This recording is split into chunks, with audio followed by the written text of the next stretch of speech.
وہ ہمارا ایک یعنی یوٹیوب کے اوپر کلپ چڑھا تھا، اس کے اوپر ہم نے تھمبنیل بنایا تھا قادیانی فرقہ کو دعوت اصلاح. تو بعض لوگوں کی طرف سے یہ فیڈ بیک آیا یہ آپ قادیانی مذہب کا لفظ استعمال کریں. نعوذ باللہ من ذالک، مذہب کا لفظ تو استعمال ہو ہی نہیں سکتا.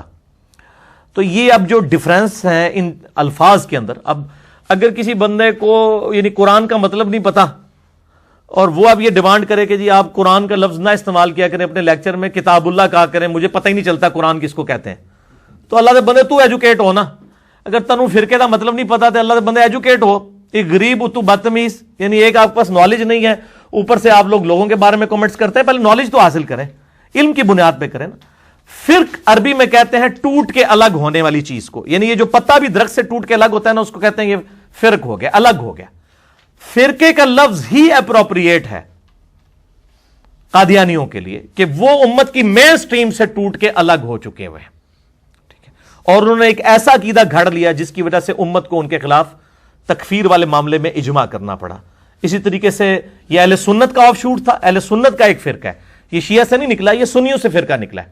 اسی طریقے سے شیعہ کا ایک فرقہ نکلا ہوا ہے، وہ ہے نصیریہ شام کے اندر. یہ تو انڈیا پاکستان بنگلہ دیش میں پایا جاتا ہے نا قادیانی فرقہ. احمدی اپنے آپ کو کہتے ہیں، اور بعض ان کا ایک چھوٹا سا اختلاف کے ساتھ ایک لاہوری گروپ بھی ہے. یہ اہل سنت سے جو ہے فرق ہوا ہے، فرقہ بنا ہے.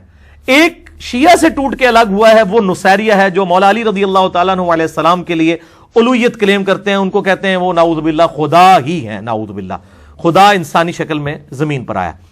تو یہ دو فرقے جن کی تکفیر امت نے کی ہے. تو فرقہ کہتے ہیں ٹوٹ کے الگ ہونے والی چیز. مذہب کا لفظ ہوتا ہے روش اور طریقہ. مذہب کا لفظ اسلام کے اندر اسکول آف تھاٹس کے لیے استعمال ہوا ہے. یعنی اہل سنت میں 4 مذاہب ہیں، حنفی، شافعی، مالکی، حنبلی، جو تقلید کرتے ہیں، اور ایک مذہب اہل سنت کا ایسا ہے جو تقلید کو صحیح نہیں سمجھتا، وہ اہل الحدیث ہے. تو 5 مذاہب ہیں اہل سنت کے اندر جو یعنی لوگوں کو نون ہے.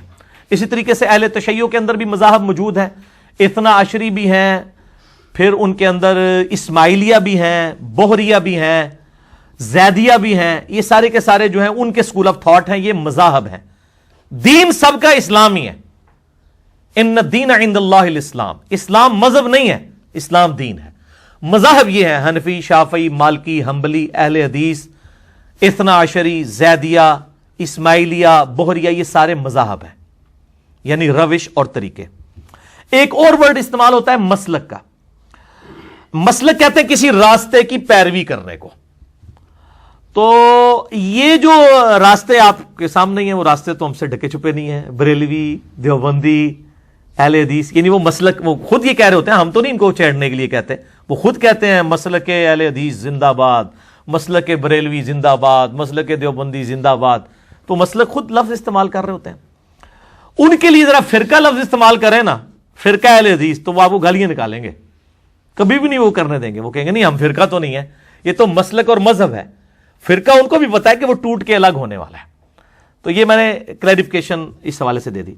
اچھا، ایک اسی سے ملتا جلتا لفظ ہے فقہ، ٹھیک ہے، جو ہم اردو میں استعمال کرتے ہیں. ویسے عربی میں لفظ جو ہے وہ فقہ ہے، ہاں پہ وقف ہوگی. فقہ کہتے ہیں ٹرو انڈرسٹینڈنگ کو، سمجھ بوجھ کو، اور اس سے مراد تقلید نہیں ہے. فقہ جس میں ہوتی ہے وہ تو تقلید کرتا ہی نہیں ہے، وہ تو اجتہاد کرتا ہے. تقلید کا تو مطلب ہے اندھے بند کے کسی کے پیچھے چلنا. یعنی وہ جو جانوروں کے گلے کے اندر پٹا ڈالا جاتا تھا نا، اس کے لیے لفظ جو ہے وہ قلائد کا لفظ قرآن حکیم میں استعمال ہوا ہے. تو تقلید کہتے ہیں لائی لگ، جس کو پنجابی کہنے ہیں نا سی، یعنی اندھے بند کے کسی کے پیچھے چلنا بغیر دلیل کے. تو مقلد، تقلید کرنے والا کبھی فقی نہیں ہو سکتا، فقہ پہ چلنے والا. یہ 2 اپوزٹ ورڈ ہیں، یہ سیم ورڈ نہیں ہے. اور میرا یوٹیوب پہ ایک کلپ یہ بھی چڑھا ہے، فقہ اور تقلید میں کیا فرق ہے. اور ایک یوٹیوب کے اوپر ایک میرا کلپ ہے بڑا امپورٹنٹ ہے، پچھلے دنوں میں اس کو دوبارہ چڑھایا، بڑا خوبصورت تھمبنیل بنا کے قرآن حکیم اور نیچے کتب 6 دکھا کے، بخاری، مسلم، ابو داؤد، ترمذی، نسائی، ابن ماجہ. اہل سنت کا منہج کیا ہے؟ اہل سنت، اہل الحدیث یا اہل السنہ، اہل الحدیث کا منہج کیا ہے؟ کتاب اللہ، سنت، اجماع امت اور اجتہاد یا قیاس. تو وہ میں نے ڈیٹیل سے اس میں یہ چیزیں بتائی ہیں.